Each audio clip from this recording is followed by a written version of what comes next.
Hey everyone, this year I'm doing a series of public discussions on the future of the internet and society and some of the big issues around that.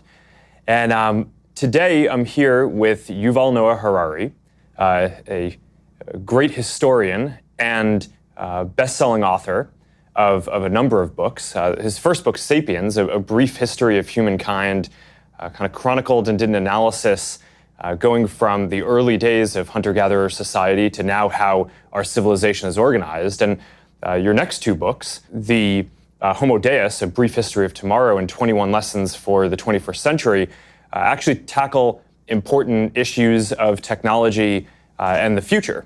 And that's, I think, a lot of what we'll talk about today. Mm-hmm. But, most historians only tackle and analyze the past. But, but a lot of the work that you've done has had really interesting insights and raised important questions for the future. So I'm really glad to have an opportunity to talk with you today. So Yuval, thank you for joining for this conversation. Yeah, I'm happy to be here. I think that if historians and philosophers cannot engage with the current questions of technology and the future of humanity, then we aren't doing our jobs. And we are not just supposed to chronicle events, centuries ago. All the people that lived in the past are dead. They don't care. The question is what happens to us and to the people in the future. Yeah. All right, so all the questions that you've outlined, where should we start here? I mean, I think one of the big topics that we've talked about is around this dualism around whether, with all of the technology and progress that has been made, are people coming together and are we becoming more unified, or is our world becoming more fragmented? Mm-hmm. And so I'm curious to start off by how you're thinking about that. And I mean, that's probably a big area. We could probably spend most of the time on that topic. Yeah, I mean, if you look at the long span of history, then it's obvious that humanity is becoming more and more connected. If thousands of years ago, planet Earth was actually a galaxy of a lot of isolated worlds with almost no connection between them, so gradually people came together and became more and more connected until we reach today when the entire world for the first time is a single historical, economic and cultural unit. But connectivity doesn't necessarily mean harmony. The people we fight most often are our own family members and neighbors and friends. So it's really a question of, are we talking about connecting people or are we talking about harmonizing people? Connecting people can lead to a lot of conflicts. And when you look at the world today, you see this duality, for example, in the rise of walls, which we talked about earlier when we met, which for me is something that I just can't figure out what is happening, because you have all this new connecting technology and the internet and virtual realities and social networks. And then one of the top political issues becomes building walls. And not just cyber walls or firewalls, building stone walls. Like the most Stone Age technology is suddenly the most advanced technology. So how to make sense of this world, which is more connected than ever, but at the same time is building more walls than ever before?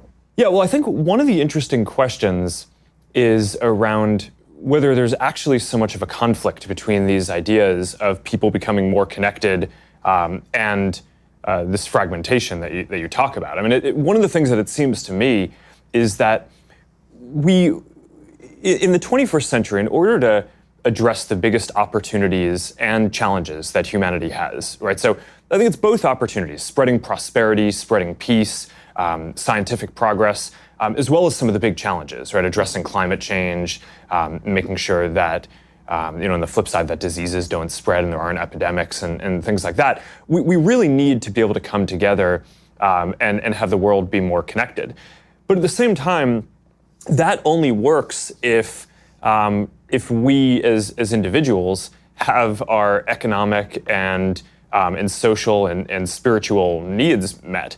And so one way to think about this is in terms of fragmentation, but another way to think about it is in terms of personalization, right? And I just think about when I was growing up, one of the big things that I think that the internet enables is for people to connect with groups of people who share their real values and interests. And it wasn't always like this, right? Before the internet, you were really tied to your physical location. And I just think about how when I was growing up, I grew up in a town of about 10,000 people, and there were only so many different clubs or activities that you could do. So I grew up like a lot of the other kids playing Little League baseball, and I kind of think about this in retrospect. It's like I'm not really into baseball. I'm not really an athlete. So why did I play Little League when my real passion was programming computers? And the reality was that growing up, there was no one else really in my town who was into programming computers. So I didn't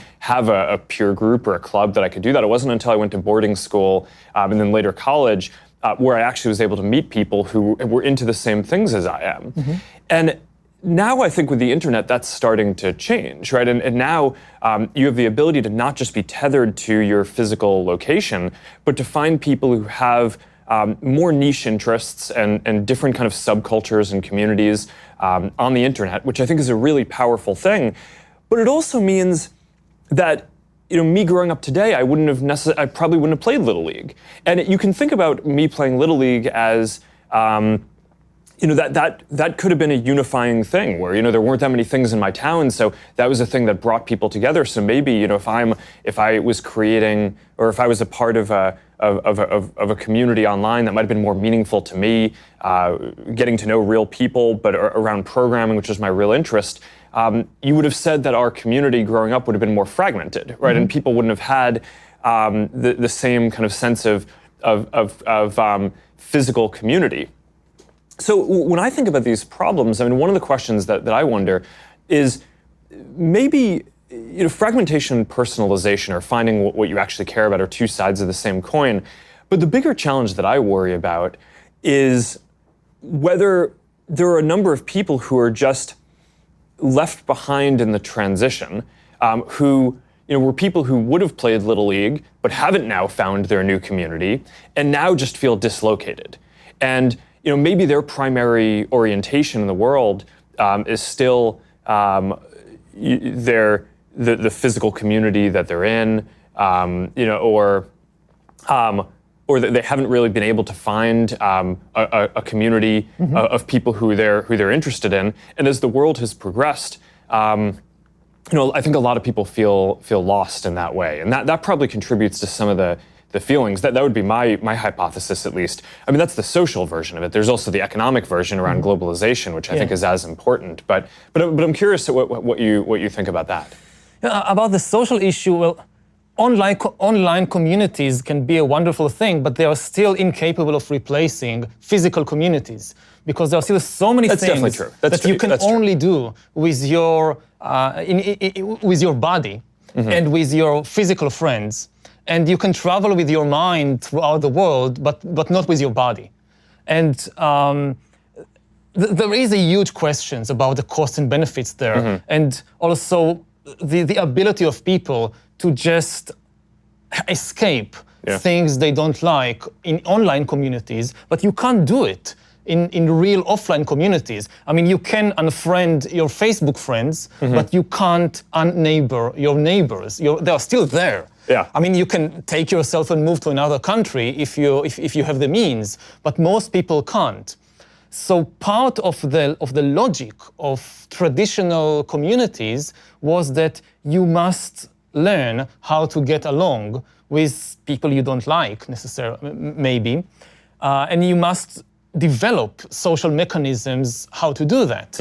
And with online communities, and they have done some really wonderful things for people, but also they kind of don't give us the experience of doing these difficult but important things.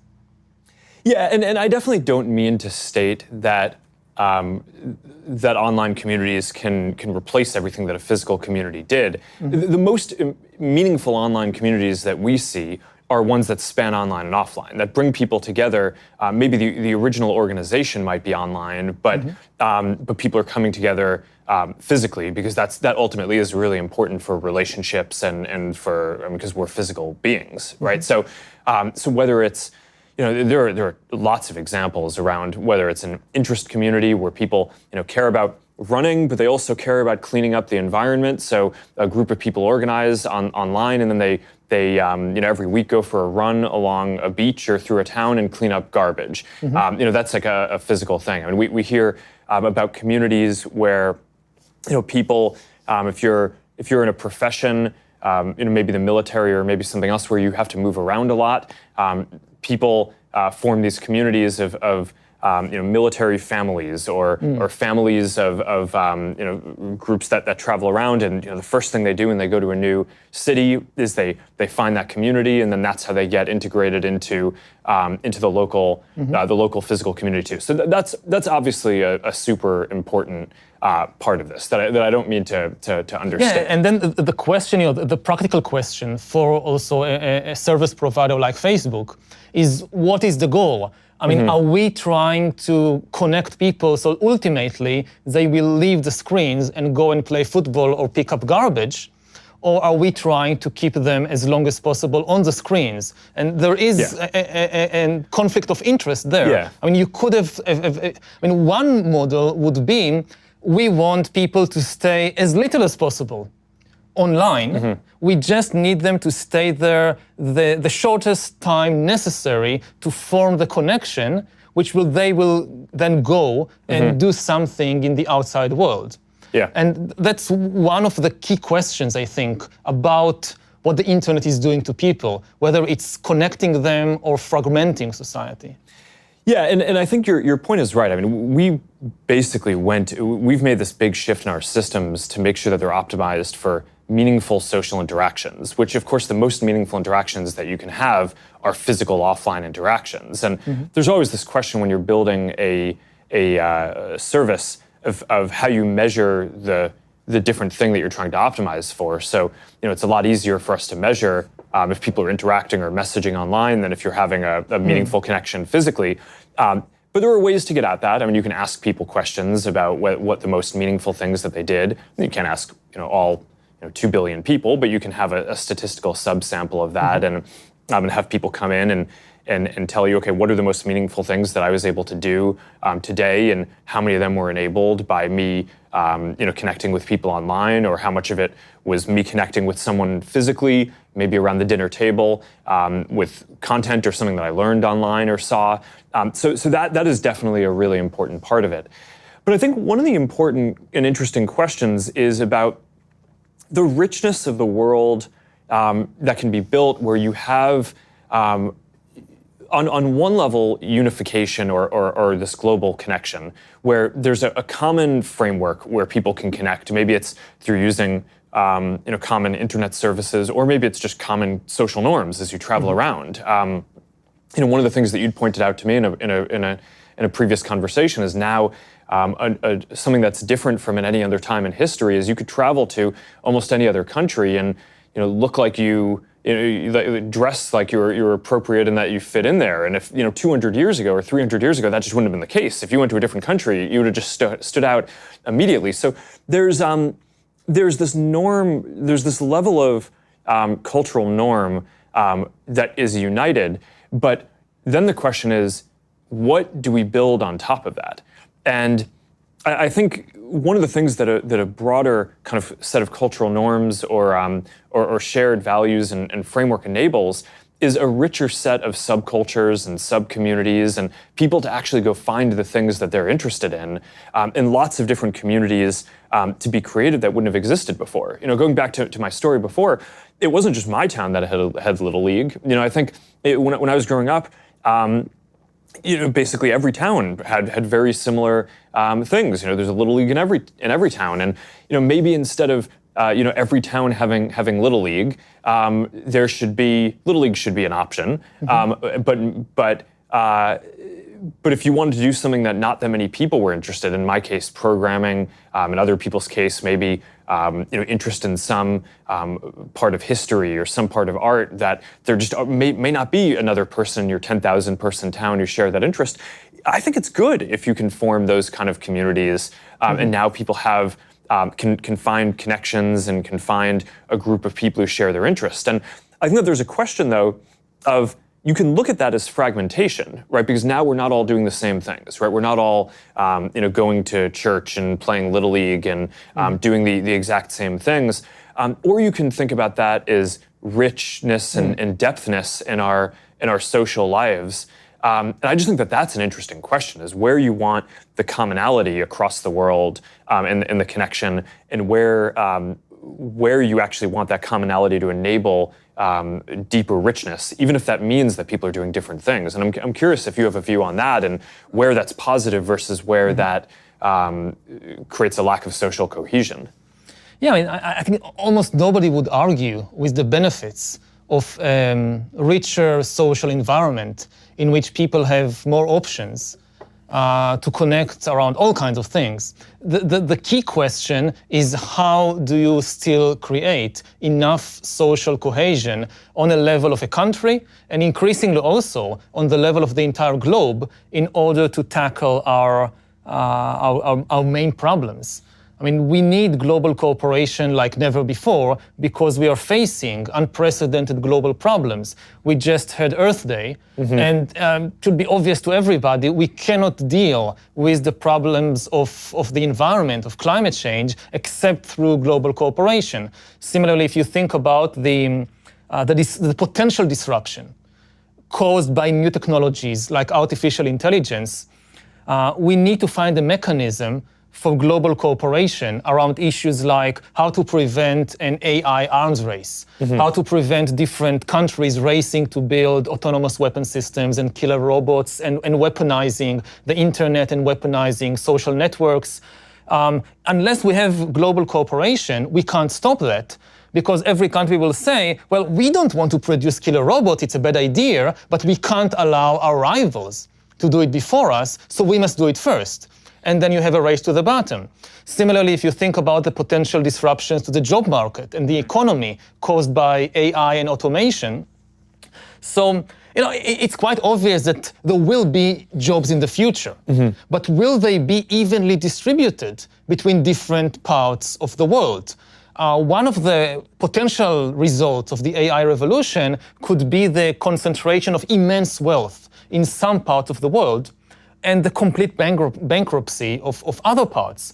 There will be lots of new jobs for software engineers in California, but there will be maybe no jobs for textile workers and truck drivers in Honduras and Mexico. So what will they do? If we don't find a solution on the global level, like creating a global safety net to protect humans against the shocks of AI, and enabling them to use the opportunities of AI, then we will create the most unequal economic situation that ever existed. It will be much worse even than what happened in the Industrial Revolution, when some countries industrialized, most countries didn't, and the few industrial powers went on to conquer and dominate and exploit all the others.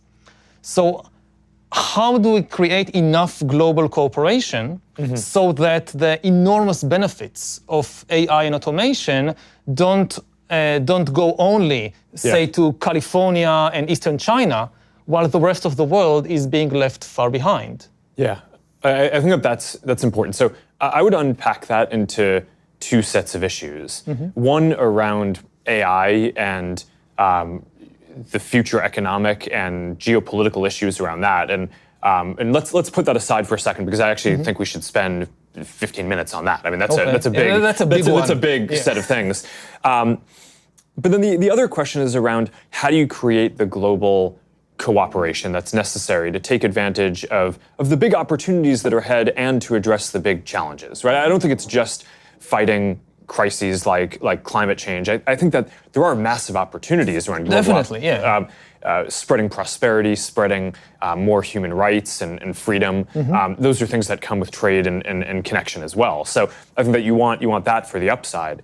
But I guess my my diagnosis at this point, and I'm curious to hear your view on this, is I actually think we've spent a lot of the last 20 years with the internet, maybe even longer, working on global trade, global information flow, making it so that people can connect. I actually think the bigger challenge at this point is making it so that in addition to that global framework that we have, making it so that things work for people locally, right? Because I think that there's this dualism here where you need both, right? If you resort to just kind of local tribalism, then you miss the opportunity to work on the really important global issues. But if you have a global framework, but people feel like it's not working for them at home, or some set of people don't feel like that's not working, then they're not politically going to support the global collaboration that needs to have happen. And I think there's the social version of this, which we talked about a little bit before, where people are now able to find communities that match their interests more, but some people haven't found those communities yet, and are left behind as some of the more physical communities. And some of these communities are quite nasty also, so we shouldn't forget that. Yes, so I think they should be, yes. Although I would argue that people joining kind of extreme communities is largely a result of not having healthier communities and not having healthy economic progress for individuals. I think most people, when they feel good about their lives, they don't seek out extreme communities. So there's a lot of work that I think we, as an internet platform provider, need to do to lock that down even further.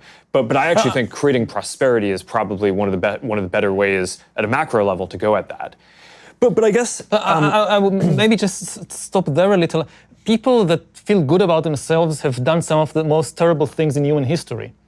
I mean, we shouldn't confuse people feeling good about themselves and about their lives with people being benevolent and kind and so forth. And also, they wouldn't say that their ideas are extreme. And we have, so many examples throughout human history, from the Roman Empire to slave trade in the modern age and colonialism, that people, that they had a very good life. They had a very good family life and social life. They were nice people. I mean, I guess, most Nazi voters were also nice people. If you meet them for a cup of coffee and you talk about your kids, they are nice people. And they think good things about themselves, and maybe some of them can have very happy lives. And even the ideas that we look back and say, this was terrible, this was extreme, they didn't think so. Again, if you just think about colonialism. But World War II, and that came through a period of intense economic and social disruption after the Industrial Revolution. Let's put aside the extreme example. Let's just think about European colonialism in the 19th century. So people say in Britain, in the late 19th century, they had the best life in the world at the time. And they didn't suffer from an economic crisis or disintegration of society or anything like that. And they thought that by going all over the world and conquering and changing societies in India, in Africa, in Australia, they were bringing lots of good to the world. And I'm just saying that so that we are more careful about not confusing the good feelings people have about their life. It's not just miserable people suffering from poverty and economic crisis. Well, I think that there's a difference between the example that you're using of a wealthy society going and colonizing or doing different things that had different negative effects. That wasn't the fringe in that society. I guess what I was more reacting to before was your point about people becoming extremist. I would argue that in those societies, that wasn't those people becoming extremists. You can have a long debate about any part of history and whether the direction that a society chose to take is positive or negative and the ramifications of that. But I think today we have a specific issue, which is that more people are seeking out solutions at the extremes. And I think a lot of that is because of a feeling of dislocation, both economic and social. So that, now I think that there's a lot of ways that you go at that. And I think part of it, I mean, as someone who's running one of the internet platforms, I think we have a special responsibility to make sure that our systems aren't encouraging that. But I think broadly, the more macro solution for this is to make sure that people feel like they have that grounding and that sense of purpose and community, and that their lives are, and that they have opportunity. And I think that, statistically, what we see in sociologically is that when people have those opportunities, they don't, on balance, as much seek out those kind of groups. And I think that there's the social version of this. There's also the economic version. I mean, this is the basic story of globalization. Is on the one hand, it's been extremely positive for bringing a lot of people into the global economy, right? People in India and Southeast Asia and across Africa who wouldn't have previously had access to a lot of jobs in the global economy now do. And there's been probably the greatest, at a global level, inequality is way down, right? Because hundreds of millions of people have come out of poverty, and that's been positive. But the big issue has been that in developed countries, there have been a large number of people who are now competing with all these other people who are joining the economy, and jobs are moving to these other places. So a lot of people have lost jobs. For some of the people who haven't lost jobs, there's now more competition for those jobs for people internationally. So their wages, that's one of the factors I would, the analyses have shown that's preventing more wage growth.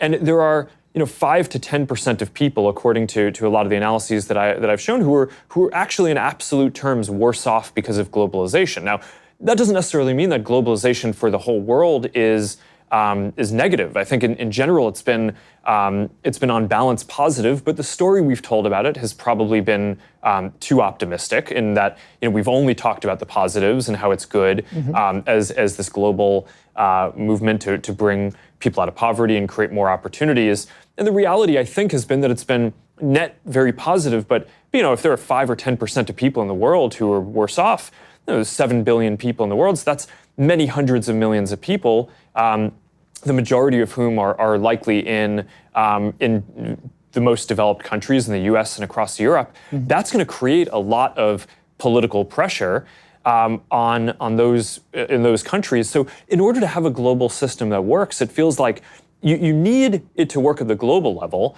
but then you also need individuals in each of the member nations in that system to feel like it's working for them too. And that recurses all the way down. So in local cities and communities, people need to feel like it's working for them, both economically and socially. So I guess at this point, the thing that I worry about, and I've rotated a lot of Facebook's energy to try to focus on this, is our mission used to be connecting the world. Now it's about helping people build communities and bring people closer together.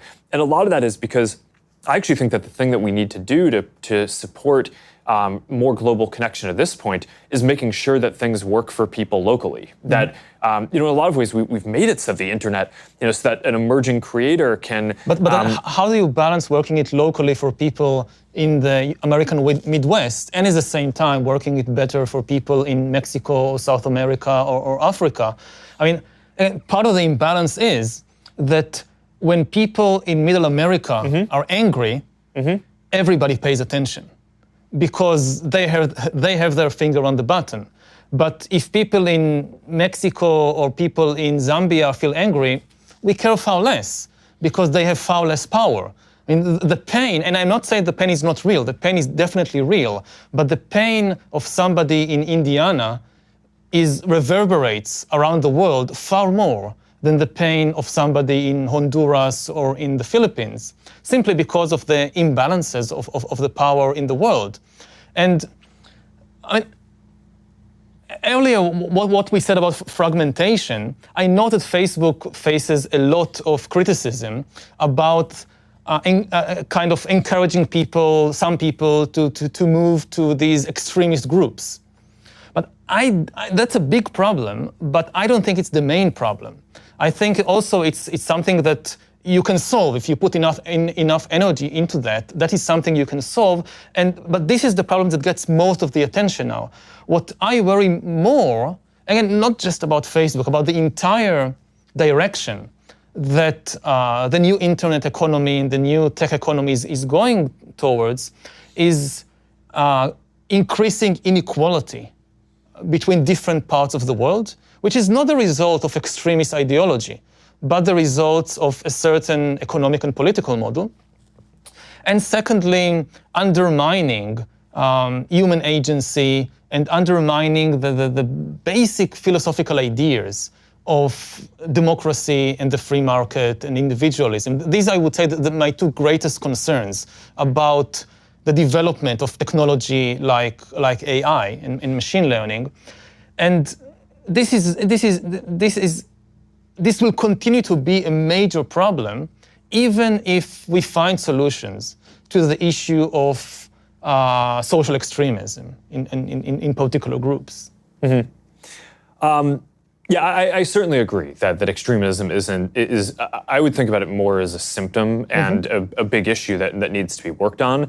But I think the bigger question is making sure that everyone has a sense of purpose, has a role that they feel matters, and social connections. Because at the end of the day, we're social animals, and I think it's easy in our theoretical thinking to abstract that away. But that's such a fundamental part of who we are. So that's why I focus on that. I don't know, do you want to move over to some of the AI issues? Because I think that's or do you want to stick on this topic for a second? No, I mean, this topic is closely connected to AI. Again, because I think that, one of the disservices that science fiction, and I'm a huge fan of science fiction, but I think it has done some pretty bad things, which is to focus attention on the wrong scenarios and the wrong dangers. That people think, oh, AI is dangerous because the robots are coming to kill us. And this is extremely unlikely, that we'll face a robot rebellion. I'm much more frightened about robots always obeying orders than about robots rebelling against the humans. I think the two main problems with AI, and we can explore this in greater depth, is what I just mentioned. First, increasing inequality between different parts of the world, because you'll have some countries which lead and dominate the new AI economy, and this is such a huge advantage that it kind of trumps everything else. And we will see, if we had the Industrial Revolution creating this huge gap between a few industrial powers and everybody else, and then it took 150 years to close the gap. And over the last few decades, the gap has been closed or closing, as more and more countries which were far behind are catching up. Now the gap may reopen and be much worse than ever before because of the rise of AI and because AI is likely to be dominated by just a small number of countries. So that's one issue, AI and inequality. And the other issue is AI and human agency, or even the meaning of human life. What happens when AI is mature enough and you have enough data to basically hack human beings, and you have an AI that knows me better than I know myself and can make decisions for me, predict my choices, manipulate my choices, and authority increasingly shifts from humans to algorithms. So not only decisions about which movie to see, but even decisions like which community to join, who to befriend, whom to marry. We increasingly rely on the recommendations of the AI, and what does it do to human life and human agency? So these I would say the two most important issues of AI inequality and AI and human agency. Yeah. And I think both of them get down to a similar question around values, right? And who's building this, and what are the values that are encoded, and how does that end up playing out? I tend to think that in a lot of the conversations around AI, we almost personify AI, right? Your point around killer robots or something like that. But I actually think it's AI is very connected to the general tech sector, right? So almost every technology product and increasingly a lot of not what you call technology products are made better in some way by AI. So it's not like AI is a monolithic thing that you build. It powers a lot of products. So it's a lot of economic progress and can get towards some of the distribution of opportunity questions that you're raising. But it also is fundamentally interconnected with these really socially important questions around data and privacy and how we want our data to be used and what are the policies around that and what are the global frameworks. And so one of the big questions that, so I tend to agree with a lot of the questions that you're raising, which is that a lot of the countries that have the ability to invest in future technology, of which AI and data and future internet technologies are certainly an important area, are doing that because it will give their local companies an advantage in the future, right? And to be the ones that are exporting services around the world. I tend to think that right now, the United States has a major advantage that a lot of the global technology platforms are made here, and certainly a lot of the values that are encoded in that are shaped largely by American values. They're not only. I mean, speaking for Facebook, we serve people around the world, and we take that very seriously. But certainly ideas like giving everyone a voice, that's something that is probably very shaped by the American ideas around free speech and strong adherence to that. So I think culturally and economically, there's an advantage for countries to develop, to kind of push forward the state of the field and have the companies that in the next generation are the strongest companies in that. So certainly you see different countries trying to do that. And this is very tied up in not just economic prosperity and inequality, do they have but a also real chance? I mean, does a country like Honduras, Ukraine, Yemen has any real chance of joining the AI race, or are they already out? I mean, it's not going to happen in Yemen. It's not going to happen in Honduras. And then what happens to them in 20 years or 50 years? Some of this gets down to the values around how it's developed, though. Right? I think that there are certain advantages that countries with larger populations have because you can get to critical mass in terms of universities and industry and investment and things like that. But one of the values that we here, right, both at Facebook and I think generally in the academic system of trying to do research, hold is that you do open research, right? So a lot of the work that's getting invested into into these advances, in theory, if this works well, should be more open. So then you can have an entrepreneur in one of these countries that you're talking about, which maybe isn't a whole industry-wide thing, and certainly I think you'd bet against sitting here today that in the future all of the AI companies are going to be in a given small country.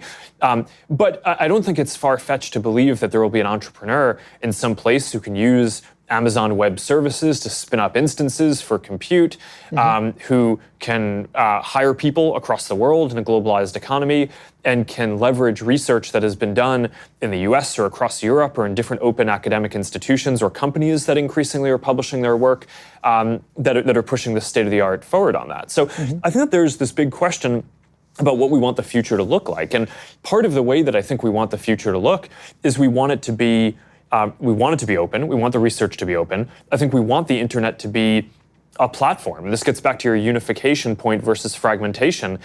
One of the big risks, I think, for the future is that the internet policy in each country ends up looking different and ends up being fragmented. And if that's the case, then I think the entrepreneur in the countries that you're talking about in Honduras probably doesn't have as big of a chance if they can't leverage all the advances that are happening everywhere. But if the internet stays one thing and the research stays open, then I think that they have a much better shot.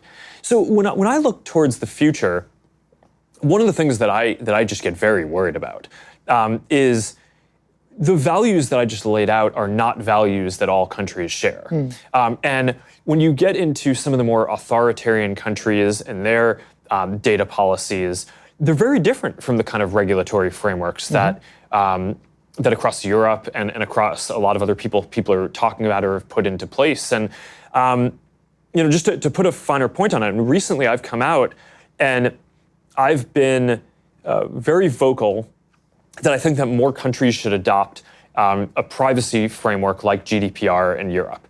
And a lot of people, I think, have been confused about this. They're like, well, why are you arguing for more privacy regulation? Why now, given that in the past you weren't as positive on it?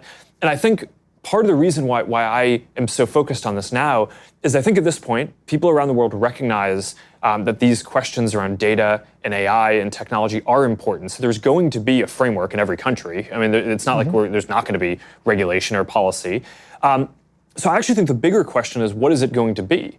And the most likely alternative to each country adopting something that encodes the freedoms and rights of something like GDPR, in my mind, the most likely alternative is the authoritarian model, which is currently being spread, which says, as every company needs to store everyone's data locally in data centers, and if I'm a government, I should be able to go send my military there and be able to access whatever data I want, and be able to take that for surveillance or military or helping local military industrial companies. And I mean, I just think that that's a really bad future, right? That's not the direction that I, as someone who's building one of these internet services, or just as a citizen of the world, want to see the world going. Yeah, to be the devil's advocate for a moment, I mean, if I look at it from the viewpoint, let's say, of India, so I listened to the American president saying America first, and I'm a nationalist, I'm not a globalist, I care about the interests of America, and I wonder, is it safe to store the data about Indian citizens in the US and not in India, when they're openly saying they care only about themselves? So why should it be in America and not in India? Well, I think that there's the motives matter, and certainly I don't think that either of us would consider India to be an authoritarian country that has. So I would say that. It can still say we want data and metadata on Indian users to be stored on Indian soil. We don't want it to be stored on American soil or somewhere else. Yeah, and I can understand the arguments for that, and I think that the intent matters, right? And I think countries can come at this with open values and still conclude that something like that could be helpful. But I think one of the things that you need to be very careful about is that if you set that precedent, you're making it very easy for other countries that don't have open values and that are much more authoritarian and want the data not to protect their citizens, but to be able to surveil them and find dissidents and lock them up. So I think I agree. But I think that it really boils down to the questions that do we trust America?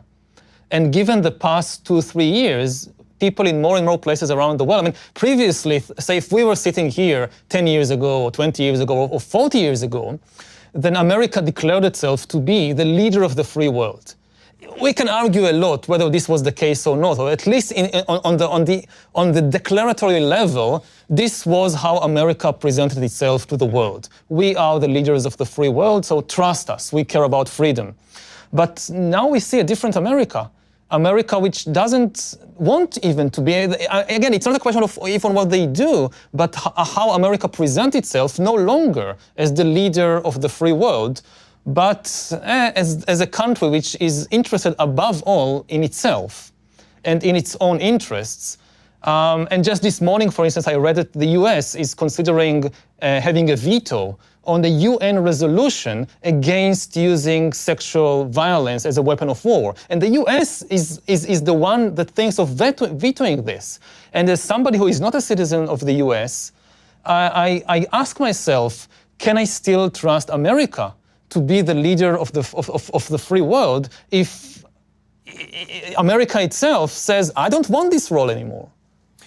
Well, I think that that's a somewhat separate question from the direction that the internet goes in, because I mean GDPR, the framework that I'm advocating, that it would be better if more countries adopted something like this, because I think that that's just significantly better than the alternatives, a lot of which are these more authoritarian models. I mean, GDPR originated in Europe, right? So it's not an American invention. And I think in general, these values of openness in research, of cross-border flow of ideas and trade, that's not an American idea, right? I mean, that's a global philosophy for how the world should work. And I think that the alternatives to that are, at best, fragmentation, right, which breaks down the global model on this. At worst, a growth in authoritarianism for the models of how this gets adopted. And that's where I think that the precedents on some of this stuff get really tricky. I mean, you're I think doing a good job of playing devil's advocate in the conversation because you're bringing all of the counter arguments that I think someone with good intent might bring to argue, hey, maybe a different set of data policies is something that we should consider. The thing that I just worry about is that what we've seen is that once a country puts that in place, that's a precedent that then a lot of other countries that might be more authoritarian use to basically be a precedent to argue that they should do the same things, and then that spreads, and I think that that's bad, right? And that's one of the things that that is the person running this company. I'm quite committed to making sure that we play our part in pushing back on that and keeping the internet as one platform. So I mean, one of the most important decisions that I think I get to make is the person running this company is, where are we going to build our data centers and store data? And we've made the decision that we're not going to put data centers in countries that we think have weak rule of law, where people's data may be improperly accessed, and that could put people in harm's way. And I mean, there have been a lot of questions around the world around questions of censorship, and I think that those are really serious and important. I mean, a lot of the reason why I build what we build is because I care about giving everyone a voice, giving people as much voice as possible. So I don't want people to be censored. At some level, these questions around data and how it's used and whether authoritarian governments get access to it, I think are even more sensitive because if you can't say something that you want, that is highly problematic. That violates your human rights, I think, in a lot of cases. It stops progress. But if a government can get access to your data, then it can identify who you are and go lock you up and hurt you and hurt your family and cause real physical harm in ways that are just really deep. So I do think that people running these companies have an obligation to try to push back on that and fight establishing precedents which will be harmful, even if a lot of the initial countries that are talking about some of this have good intent. I think that this can easily go off the rails. And when you talk about in the future AI and data, which are two concepts that are just really tied together, I just think the values that comes from, and whether it's part of a more global system, a more democratic process, a more open process, that's one of our best hopes for having this work out well. If it comes from repressive or authoritarian countries, then I just think that's going to be highly problematic in a lot of ways. Yeah, well, that raises the question of how do we build AI in such a way that it's not inherently a tool of surveillance and manipulation and control? I mean, this goes back to the idea of creating something that knows you better than you know yourself, which is kind of the ultimate surveillance and control tool. And we are building it now in different places around the world. It's being built. And what are your thoughts about how to build an AI which serves individual people and protects individual people, and not an AI which can easily, with a flip of a switch, becomes kind of the ultimate surveillance tool? Well, I think that is more about the values and the policy framework than the technological development. I mean, it's a lot of the research that's happening in AI are just very fundamental mathematical methods where a researcher will create an advance, and now all of the neural networks will be 3% more efficient. I'm just kind of throwing this out, and that means that all right.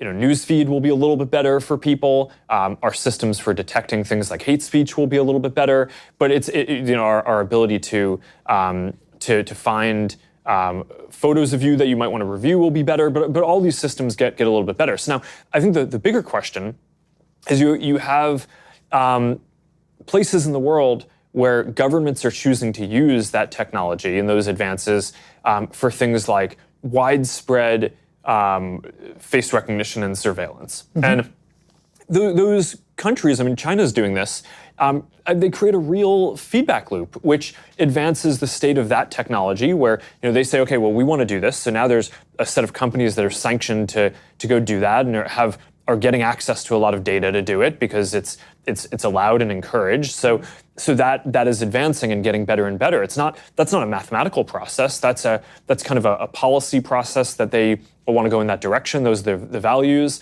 and it's an economic process of the feedback loop and development of those things compared to in countries that might say, hey, that kind of surveillance isn't what we want. Those companies just don't exist as much, right? Or don't get as much support. I don't know. I mean, my home country of Israel is, at least for Jews, it's a democracy. And it's one of the leaders of the world in surveillance technology. And we basically have one of the biggest laboratories of surveillance technology in the world, which is the occupied territories. And exactly these kinds of systems are being developed there and exported all over the world. So given my personal experience back home, again, I don't necessarily trust that just because a society in its own inner workings is, say, democratic, that it will not develop and spread these kinds of technologies. Yeah, I agree. It's not clear that a democratic process alone solves it, but I do think that it is mostly a policy question, right? A government can quite easily make the decision that they don't want to support that kind of surveillance, and then the companies that they would be working with to support that kind of surveillance would be out of business, and then, or at the very least, have much less economic incentive to continue that technological progress. So that dimension of the growth of the technology gets stunted compared to others, and that's generally the process that I think you want to follow broadly, right? Technological advance isn't by itself good or bad. I think it's the job of the people who are shepherding it, building it, and making policies around it to have policies and make sure that their effort goes towards amplifying the good and mitigating the negative use cases. And that's how I think you end up bending these industries and these technologies to be things that are positive for humanity overall. And I think that's a normal process that happens with most technologies that get built. But I think what we're seeing in some of these places is not the natural mitigation of negative uses. In some cases, the economic feedback loop is pushing those things forward, but I don't think it has to be that way. But I think that that's not as much a technological decision as it is a policy decision. I fully agree, but I mean, every technology can be used in different ways, for good or for bad. You can use the radio to broadcast music to people, and you can use the radio to broadcast Hitler giving a speech to millions of Germans. The radio doesn't care. The radio just carries whatever you put in it. So yeah, it is a policy decision, but then it just raises the question, how do we make sure that the policies are the right policies in a world when it is becoming more and more easy to manipulate and control people on a massive scale like never before? I mean, the new technology, it's not just that we invent a technology and then we have good democratic countries and bad authoritarian countries, and the question is, what will they do with the technology? The technology itself could change the balance of power between democratic and totalitarian systems. Yeah.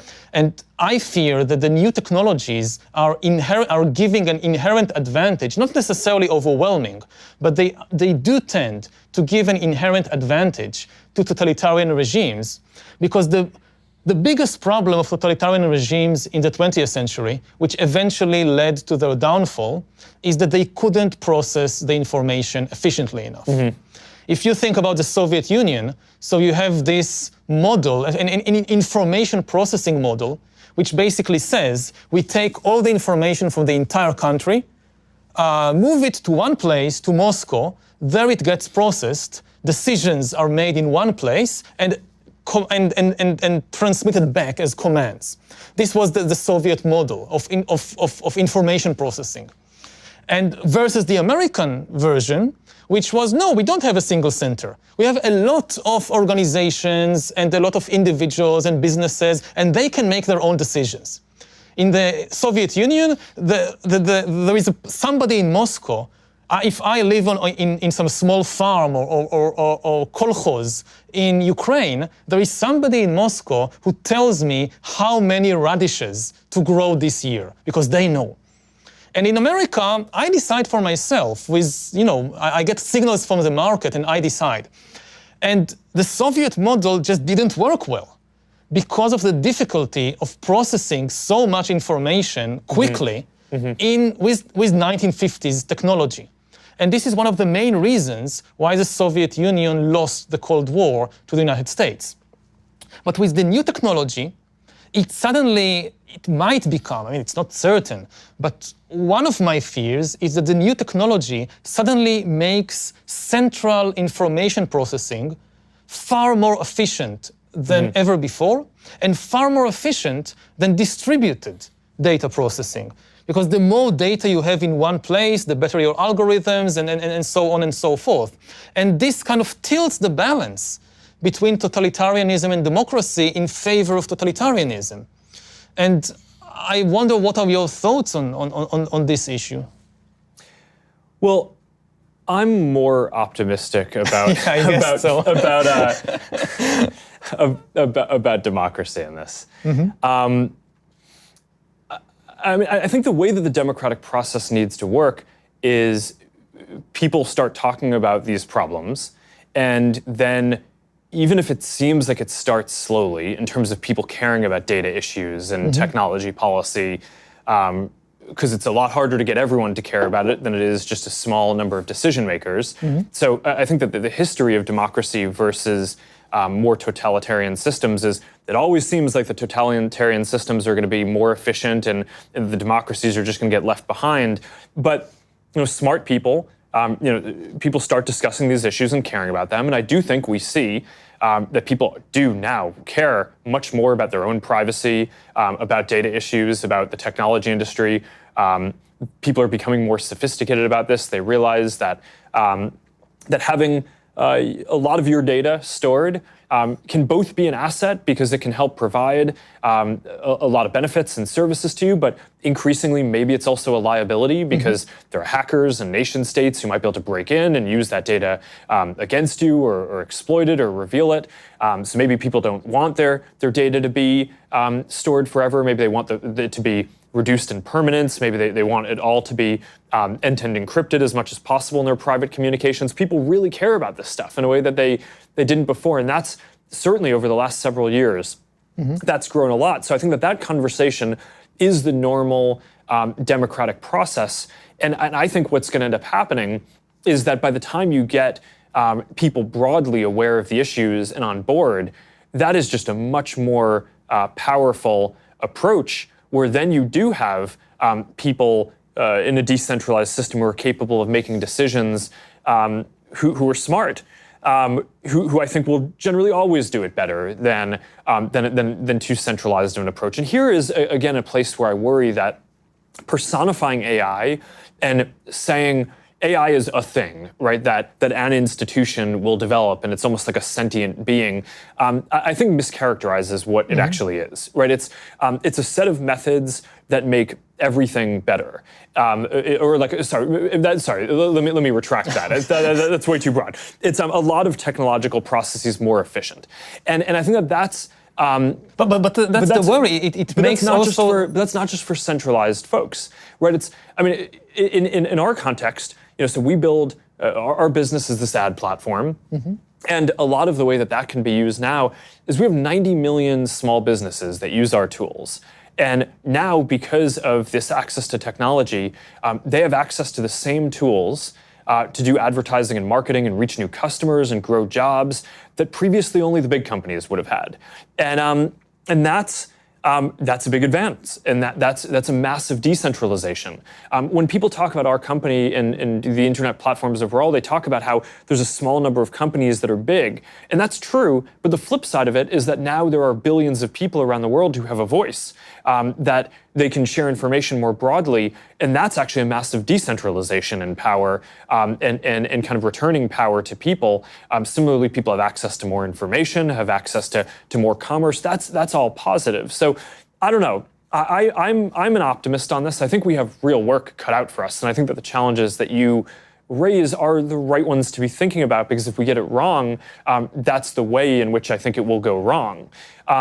But I don't know. I think that the historical precedent would say that at all points, where there was the competition between the US and Japan in the 80s and the 70s, or the Cold War before that, or different other times, people always thought that the democratic model, which is slow to mobilize, but very strong once it does, and once people get bought into a direction and understand the issue, I do think that will continue to be the best way to spread prosperity around the world and make progress in a way that meets people's needs. And that's why when we're talking about internet policy, when you're talking about economic policy, I think spreading regulatory frameworks that encode those values, I think is one of the most important things that we can do. But it starts with raising the issues that you are and having people be aware of the potential problems. Yeah, I agree that in the last few decades, it was the case that open democratic systems were better and more efficient. And this, again, one of my fears is that it might have made us a bit complacent, because we assume that this is kind of a law of nature, that distributed systems are always better and more efficient than centralized systems. And we grew up in a world in which there was kind of this, to do the good thing morally was also to do the efficient thing economically and politically.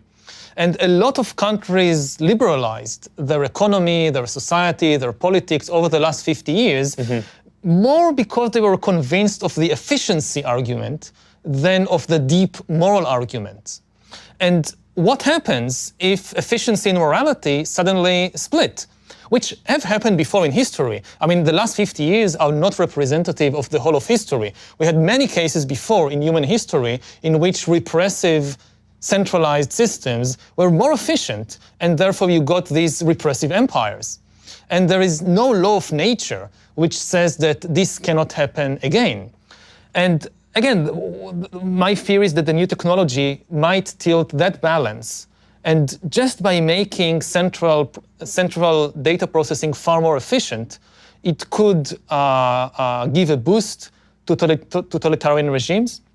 Also, in the balance of power between, say, again, the center and the individual, that for most of history, the central authority could not really know you personally, simply because of the inability to gather and process the information. So there were some people who knew you very well, but usually their interests were aligned with yours. Like my mother knows me very well, but most of the time I can trust my mother. But now we are reaching a point when some system far away can know me better than my mother, and the interests are not necessarily aligned. Now, yes, we can use that also for good, but what I'm pointing out that this is a kind of power that never existed before, and it could empower totalitarian and authoritarian regimes to do things that was simply technically impossible until today. Yeah. And if you live in an open democracy, so okay, you can rely on all kinds of mechanisms to protect yourself. But thinking more globally about this issue, I think a key question is, how do you protect human attention from being hijacked by malevolent players who know you better than you know yourself, who know you better than your mother knows you? And this is a question that we never had to face before, because we never had, usually the malevolent players just didn't know me very well. Yeah, okay, so there's a lot in what you were just talking about. I mean, I think in general, one of the things that, I do think that there is a scale effect where one of the best things that we could do if we care about these open values and having a globally connected world, I think making sure that the critical mass of the investment in new technologies encodes those values is really important. So that's one of the reasons why I care a lot about not supporting the spread of authoritarian policies to more countries, and either inadvertently doing that or setting precedents that enable that to happen. Because I think that the more development that happens in the way that is more open, where the research is more open, where people have where the policy making around it is more democratic, I think that that's going to be positive. So I think kind of maintaining that balance ends up being really important.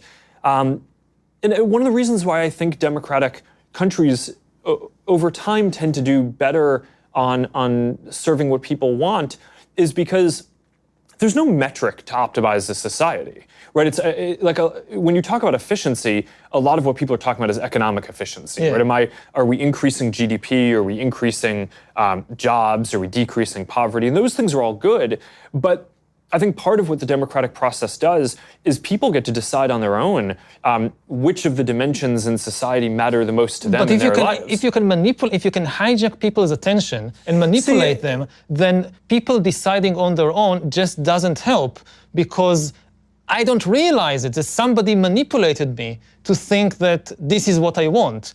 And we are reaching the point when, for the first time in history, you can do that on a massive scale. So again, I speak a lot about the issue of free will in this regard. And the people that are easiest to manipulate are the people who believe in free will and who simply identify with whatever thought or desire pops up in their mind, because they cannot even imagine that this desire is not the result of my free will. This desire is the result of some external manipulation. Now, it may sound paranoid, and for most of history, it was probably paranoid because nobody had this kind of ability to do it on a massive scale. But here, like in Silicon Valley, the tools to do that on a massive scale have been developed over the last few decades. And they may have been developed with the best intentions. Some of them may have been developed with the intention of just selling stuff to people and selling products to people. But now the same tools that can be used to sell me something I don't really need can now be used to sell me a politician I really don't need, or an ideology that I really don't need. It's the same tools. It's the same hacking the human animal and manipulating what's happening inside. Yeah, okay, so there's a lot going on here. I think that when designing these systems, I think that there's the intrinsic design, which you want to make sure that you get right, and then there's preventing abuse, which I think is something that there's two types of questions that people raise. I mean, one is, we saw what the Russian government tried to do in the 2016 election. That's clear abuse. We need to build up really advanced systems for detecting that kind of interference in the democratic process and more broadly, being able to identify when people are standing up networks of fake accounts that are not behaving in a way that normal people would, to be able to weed those out and work with law enforcement and election commissions and folks all around the world and intelligence community to be able to coordinate and be able to deal with that effectively. So stopping abuse is certainly important. But I would argue that the even more, the deeper question is about the intrinsic design of the systems, right? Exactly. So not just fighting the abuse. And there, I think that the incentives are more aligned towards a good outcome than a lot of critics might say. And here's why. I think that there's a difference between what people want first order and what they want second order over time, right? So right now you might just consume a video because you think it's silly or fun, and you wake up and or you kind of look up an hour later and you've watched a bunch of videos and you're like, well, what happened to my time? And okay, so maybe in the narrow short-term period, you consumed some more content, and maybe you saw some more ads, so it seems like it's good for the business, but it actually really isn't over time, because people make decisions based on what they find valuable. And what we find, at least in our work, is that what people really want to do is connect with other people, right? It's not just passively consume content. So we've had to find and constantly adjust our systems over time to make sure that we're rebalancing it so that way you're interacting with people, so that way we make sure that we don't just measure systems in the signals in the system, like what are you clicking on, because that that could get you into a bad local optimum. But instead we bring in real people to tell us what their real experience is in words, right? Not just kind of filling out scores, but also telling us, what were the most meaningful experiences you had today? What content was the most important? What interaction did you have with a friend that mattered to you the most? And was that connected to something that we did? And if not, then we go and try to do the work to figure out how we can facilitate that. And what we find is that, in the near term, maybe showing some people some more viral videos might increase time, right? But over the long term, it doesn't. It's not actually aligned with our business interest or the long-term social interest. So in strategy terms, that would be a stupid thing to do. And now I think a lot of people think that businesses are just very short-term oriented and that we only care about, people think that businesses only care about the next quarter profit. But I think that most businesses that get run well, that's just not the case. And I think last year on one of our earnings calls, I told investors that we'd actually reduce the amount of video watching that quarter by 50 million hours a day, because we wanted to take down the amount of viral videos that people were seeing, because we thought that was displacing more meaningful interactions that people were having with other people, which in the near term might have a short-term impact on the business for that quarter, but over the long term would be more positive, both for how people feel about the products and for the business. And one of the patterns that I think has actually been quite inspiring or a cause of optimism in running a business is that oftentimes you make decisions that you think are going to pay off long down the road, right? So you think, okay, I'm doing the right thing long term, but it's going to hurt for a while. And I almost always find that the long term comes sooner than you think. And that when you make these decisions that they're maybe taking some pain in the near term in order to get to what will be a better case down the line, that better case, maybe you think it'll take 5 years, but actually it ends up coming in a year, right? And I think people at some deep level know when something is good, and I guess this gets back to the democratic values, because at some level I trust that people have a sense of what they actually care about, and it may be that if we were showing more viral videos, maybe that would be better than the alternatives that they have to do right now, right? I mean, maybe that's better than what's on TV, because at least they're personalized videos. Maybe it's better than YouTube if we have better content or whatever the reason is. But I think you can still make the service better over time for actually matching what people want. And if you do that, that is going to be better for everyone. So I do think the intrinsic design of these systems is quite aligned with serving people in a way that is pro-social. And that's certainly what I care about in running this company, is to get there. Yeah, I think this is like the rock bottom. That this is the most important issue, that ultimately what I'm hearing from you and from many other people when I have these discussions is ultimately the customer is always right. The voter knows best. People know deep down, people know what is good for them. People make a choice. if they choose to do it, then it's good. That has been the bedrock of at least Western democracies for centuries, for generations. And this is now where the big question mark is. Is it still true in a world where we have the technology to hack human beings and manipulate them like never before, that the customer is always right, that the voter knows best? Or have we gone past this point? And we can know, the simple ultimate answer that, well, this is what people want and they know what's good for them, maybe it's no longer the case. Well, yeah, I think that it's not clear to me that has changed, but I think that's a very deep question about democracy. This is the deepest. I don't think that's a new question. I think it's people have always. No, the question isn't new. The technology is new. If you lived in 19th century America and you didn't have these extremely powerful tools to decipher and influence people, then it was a different... Well, let me actually frame this a different way, okay. Which is, I actually think, for all the talk around is democracy being hurt by the current set of tools and the media and all this, I actually think that there's an argument the world is significantly more democratic now than it was in the past. The country was set up as, the US was set up as a republic, right? So a lot of the foundational rules limited the power of a lot of individuals being able to vote and have a voice, and checked the popular will at a lot of different stages, everything from the way that laws get written by Congress, right, and not by people.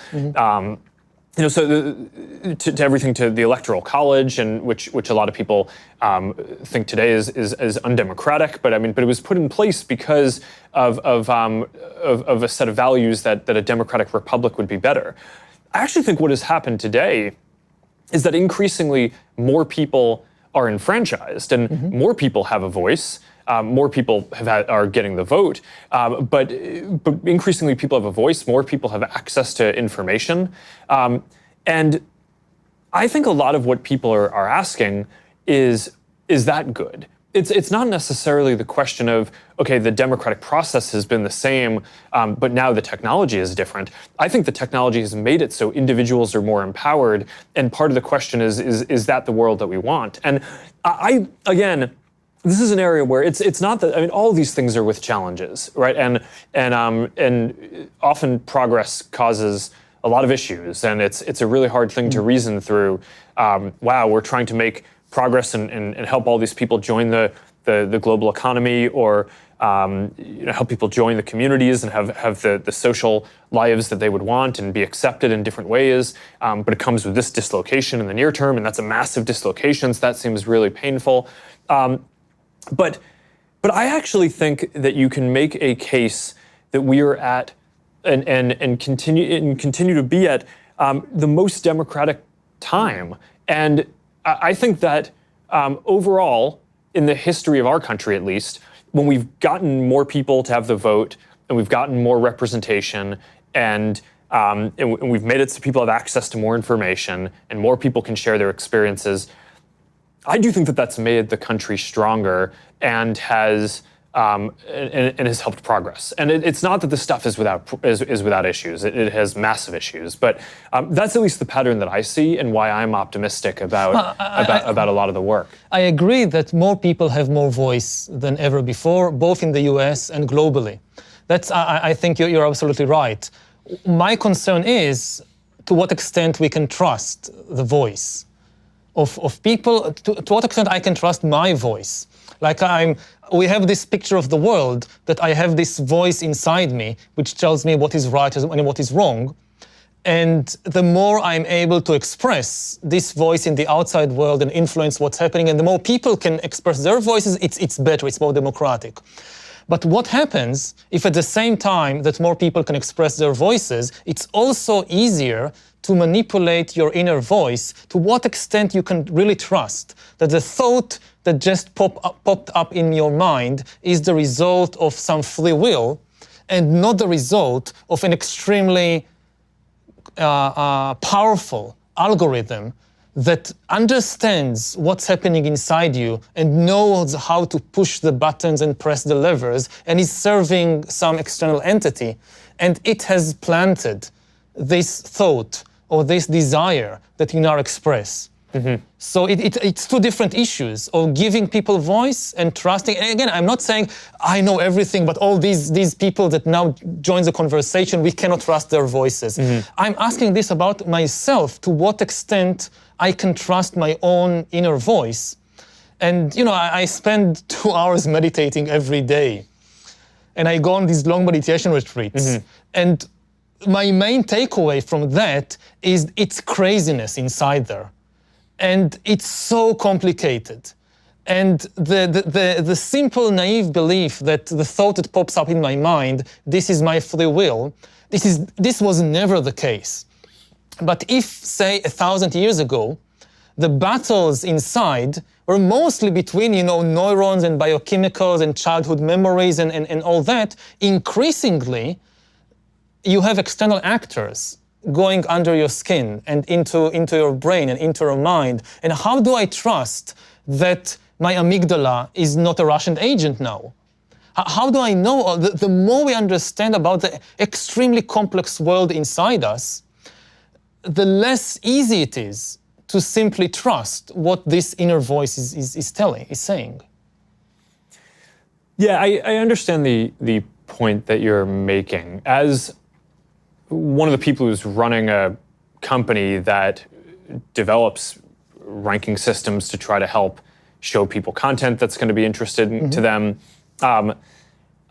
there's a dissonance between the way that you're explaining what you think is possible and what I see as a practitioner building this. I think you can build systems that can get good at a very specific thing, right? At helping to understand which of your friends you care the most about, so you can rank their content higher in newsfeed. But the idea that there's some kind of generalized AI that's a monolithic thing that understands all dimensions of who you are in a way that's deeper than you do, I think doesn't exist and is probably quite far off from existing. So there's certainly abuse of the systems that I think needs to be, that I think is more of a policy and values question, which is, on Facebook, you're supposed to be your real identity. So if you have, to use your example, Russian agents or folks from the government, the IRA, who are posing as someone else and saying something, and you see that content, but you think it's coming from someone else, then that's not an algorithm issue. I mean, that's someone abusing the system and taking advantage of the fact that you trust that on this platform, someone is generally going to be who they say they are. So you can trust that the information is coming from someplace and kind of slipping in the back door that way. And that's the thing that we certainly need to go fight. But I don't know. As a broad matter, I do think that there's this question of to what degree are the systems, and this kind of brings it full circle to where we started on is it fragmentation or is it personalization? Is the content that you see, if it resonates, is that because it actually just more matches your interests, or is it because you're being incepted and convinced of something that you don't actually believe and is dissonant with your interests and your beliefs? And certainly all the psychological research that I've seen and the experience that we've had is that when people see things that don't match what they believe, they just ignore it, right? So certainly there can be an evolution that happens where a system shows information that you're going to be interested in, and if that's not managed well, that has the risk of pushing you down a path towards adopting a more extreme position or evolving the way you think about it over time. But I think most of the content, it resonates with people because it resonates with their lived experience, and to the extent that people are abusing that, and either trying to represent that they're someone who they're not, or trying to take advantage of a bug in human psychology where we might be more prone to an extremist idea. That's our job in either policing the platform, working with governments and different agencies, and making sure that we design our systems and our recommendation systems to not be promoting things that people might engage with in the near term, but over the long term will regret and resent us for having done that. And I think it's in our interest to get that right. And for a while, I think we didn't understand the depth of some of the problems and challenges that we face there. And there's certainly still a lot more to do. And when you're up against nation states, I mean, they're very sophisticated, so they're going to keep on evolving their tactics. But the thing that I think is really important is that the fundamental design of the systems, I do think, in our incentives are aligned with helping people connect with the people they want, have meaningful interactions, not just getting people to watch a bunch of content that they're going to resent later that they did that, and certainly not making people have more extreme or negative viewpoints than what they actually believe. So maybe I can try and summarize my view in that. We have two distinct dangers coming out of the same technological tools. We have the easier danger to grasp, which is of extreme totalitarian regimes of a kind we haven't seen before. And this could happen in different countries, maybe not in the US, but in other countries, that these tools, you say that these are abuses. But in some countries, this could become the norm. That you are living from the moment you're born in this system that constantly monitors and surveils you and constantly kind of manipulates you from a very early age to adopt particular ideas, views, habits, so forth, in a way which was never possible before. And this is like the full-fledged totalitarian dystopia, which could be so effective that people would not even resent it because they will be completely aligned with the values or the ideals of the system. It's not 1984 where you need to torture people all the time. No, if you have agents inside their brain, you don't need the external secret police. So that's one danger. It's like the full-fledged totalitarianism. Then in places like the US, the more immediate danger or problem to think about is what is increasingly people refer to as surveillance capitalism, that you have these systems that constantly interact with you and come to know you, and it's all supposedly in your best interests to give you better recommendations and better advice. So it starts with recommendation for which movie to watch and where to go on vacation. But as the system becomes better, it gives you a recommendation on what to study at college, where to work, ultimately whom to marry, who to vote for, which religion to join, like join a community. Like you have all these religious communities, this is the best religion for you. For your type of personality, Judaism, nah, it won't work for you, go with Zen Buddhism. It's a much better fit for your personality. You would thank us. In 5 years, you would look back and you say, this was an amazing recommendation, thank you. I so much enjoy Zen Buddhism. And again, people will feel that this is aligned with their own best interests. And the system improves over time. Yeah, there will be glitches. Not everybody will be happy all the time. But what does it mean that all the most important decisions in my life are being taken by an external algorithm? What does it mean in terms of human agency, in terms of, the meaning of life? For thousands of years, humans tended to view life as a drama of decision-making. Like life is it's a journey, you reach an intersection after intersection, and you need to choose. Some decisions are small, like what to eat for breakfast, and some decisions are really big, like whom to marry. And almost all of art and all of religion is about that. Like almost whether it's a Shakespeare tragedy or a Hollywood comedy, it's about the hero or heroine needing to make a big decision, to be or not to be, to marry X or to marry Y. And what does it mean to live in a world in which increasingly we rely on the recommendations of algorithms to make these decisions until we reach a point when we simply follow them all the time or most of the time. And they make good recommendations. I'm not saying that this is some abuse, something sinister. No, they're good recommendations.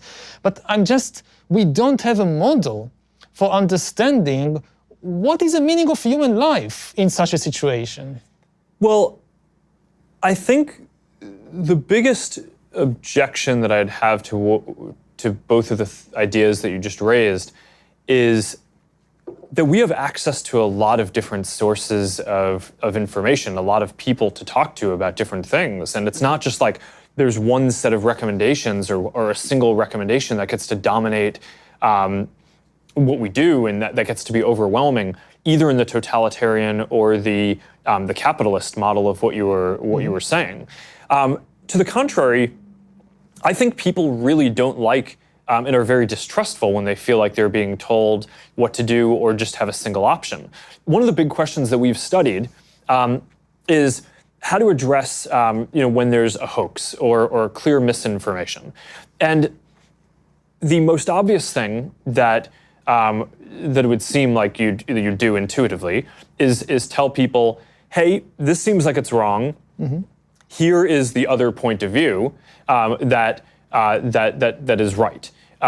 Or at least, if it's a polarized thing, even if it's not clear what's wrong and what's right, here's the other point of view.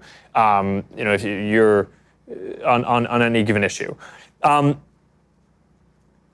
And that really doesn't work, right? So what ends up happening is if you tell people that something is false, but they believe it, then they just end up not trusting you, right? So that ends up not working. And if you frame two things as opposites, right? So if you say, okay, well, you're a person who doesn't believe in, you're seeing content that not believing in climate change. Mm-hmm. So I'm going to show you the other perspective, right? Here's something that argues that climate change is a thing. That actually just entrenches you further, mm-hmm. Because it's, okay, someone's trying to kind of control. Yeah, So what ends up working, right, sociologically and psychologically, the thing that ends up actually being effective is giving people a range of choices. So if you show not here's the other opinion and with a judgment on the piece of content that a person engaged with, but instead you show a series of related articles, right, or content, then people can kind of work out for themselves, hey, here's the range of different opinions or things that exist on this topic. And maybe I lean in one direction or the other, but I'm kind of going to work out for myself where I want to be. Most people don't choose the most extreme thing. And people end up feeling like they're informed and can make a good decision. Mm-hmm. So at the end of the day, I think that's the architecture and the responsibility that we have, is to make sure that the work that we're doing gives people more choices, that it's not a single opinion that can kind of dominate anyone's thinking, mm-hmm. But where you can connect to hundreds of different friends, and even if most of your friends share your religion or your political ideology, you're probably going to have 5 or 10% of friends who come from a different background, who have different ideas, and at least that's getting in as well. So you're getting a broader range of views. Mm-hmm. So I think that these are really important questions, and it's not like there's an answer that is going to fully solve it one way or another. Definitely not. But I think that these are the right things to talk through. We've been going for 90 minutes, so we probably should wrap up.